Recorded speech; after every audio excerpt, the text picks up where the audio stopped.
It's not so much of an unconventional field if you look at it. I know, like what you read out as my introduction, that I always keep thinking that, like militancy in Assam in terms of policing is probably just 5% of all the work that we do. The rest of the 90% is still crime prevention, right? It's still crime detection and crime prevention, investigation, law and order, traffic management. But you see, that looks very run of the mill for everyone, and this one is something that they want to like glamorize, and because I'm a woman, they kind of, I think, made it a little more interesting to look at. But frankly, that is only 5% of the work. Of course, it takes 90% of your effort, because that's a tough thing to do. But otherwise, it's, I think the run of the mill policing is what is most important, because that will give the community and the society the safety and security that is required to live. A girl going to school, she should be able to walk from her house to her school feeling safe enough that she won't be eve teased, that she will, and her parents should be feeling secure enough that yes, she'll come back home in one piece, and without thinking too much. I mean, a girl should be able to get up on a bus without thinking that, oh, I should be wary of that man who's standing there. He looks a little odd. He might want to come and lean on me. You know what I mean, right? In these public buses. So that is what I think is our role. If you want to look at it, as the question which you said about inspiration, I don't look at it as someone or something that inspired me. The only urge that I had as a child was to be financially independent. And for that, this was like one of those things that, yes, I have to have my own money. I want to live my life according to myself. And therefore, it was very sure that I had to have a job at some point of time in life. And when I was growing up, everybody was sitting for this exam. My mother was always keen that, oh, no, you should sit for this exam. You'll do well, because they were both in the government service, my mom and dad. So then I agreed. I said, sure, let's give it a try. I sat for the exam and I cleared it. So here I am. Wow. So that's how it is. And it's a great job with a good social standing. And I think I'm lucky to have cleared the exam.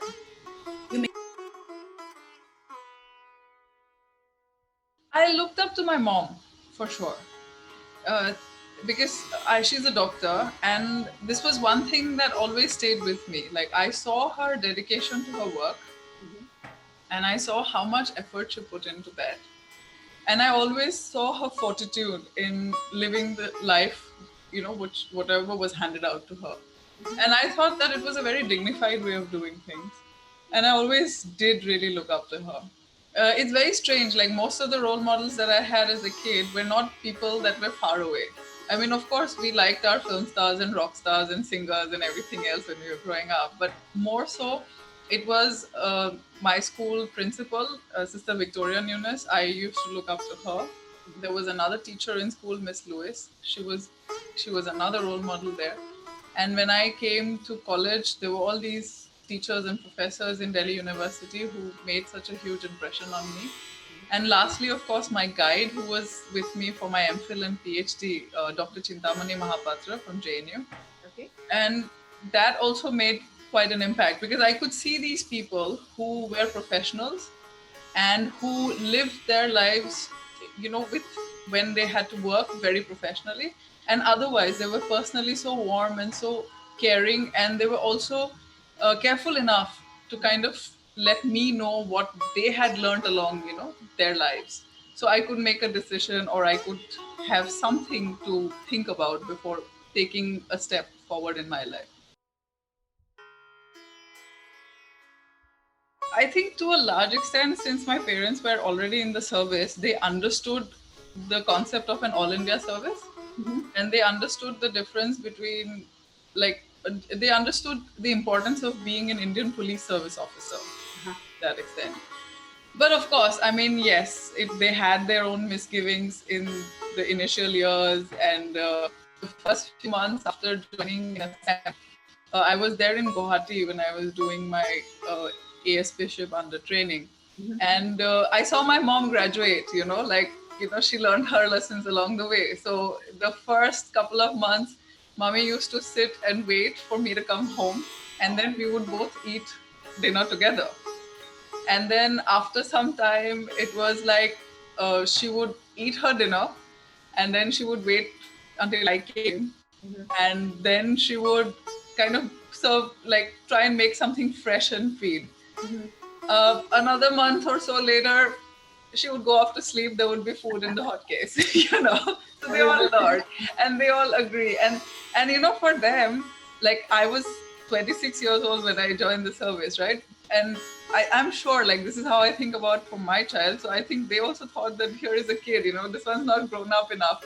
And then suddenly they realize, oh no, she's an adult. Like, she can do her own thing. I think that's how it happens. And I think it's something like that for all uh, young people when they start their new careers and jobs. I think it's the same for everyone. Of course, my mother used to be very worried about, me going out in the evenings, in the night. She would be tense about it. She still is. But I think over time she realized that I'm not that reckless, that I would be careful about myself. I think that also helps her a bit. I think to the young generation per se, what I would like to say is that don't get afraid of the process. The process is long. Everybody wants the result, but people are so scared of, what all they would need to do to get there. So I think you shouldn't be scared of the process. Some processes are very long. We are not going to be 10 years old or 12 or 15 or 20 years old in a minute. It is going to take us 10, 15, 20 years to get there. So whatever we require is going to take time, and if there is going to be a process, there's going to be a way of doing it. So there's no reason to be scared of that. I think we need to embrace that. We need to accept that yes, this process is going to take this much time or this much effort, and we should then put in that time and effort accordingly. For the women, I think what is most important is that we need to learn and know how to prioritize our requirements. We tend to, like, decide something or the other which is probably not right at that point of time. So we need to have our priorities right as women. We need to know what we need to do. And for women, I always say that there are three things which are non-negotiable. One is that your health. It's your body. You'll have to live with it forever, like till the day you live. That's your body. It's not going to go anywhere else.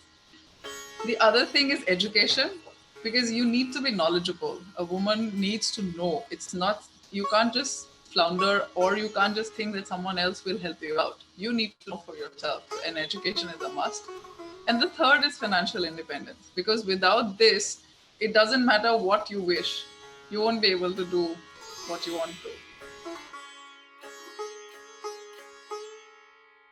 So yeah, it's not so difficult, right? So a strong woman is someone who's kind, who's affectionate, educated, confident, knowledgeable, and independent. I think, it's not just women. Even men have to be kind and affectionate. Because without kindness and affection, you will never be able to do something for another human being. And being in the government per se, we are here as service to other people. Like, there's nothing, we're not doing this for ourselves, we're not doing this for the government, we're doing it for the people of the country. So you have to be kind and affectionate, you have to have that heart to be able to do things for everyone. And this is not just for women, it's for men as well. And without that, you will never be a good officer, you will never be a good administrator, you will never be part of good governance.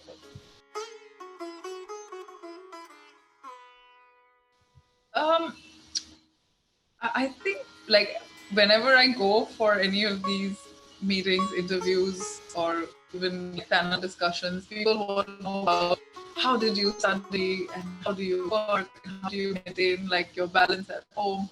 But I think nobody asks is, like, like, how do you remain normal? What is normal for you? This is one of those questions I think nobody asks. Um, you see, like, and let me answer this for you as well. Like in this job, in this profession, a lot of us end up thinking with very swollen heads. You know, we think really highly of ourselves, and because we are in a position where we can make a difference in someone's life or death.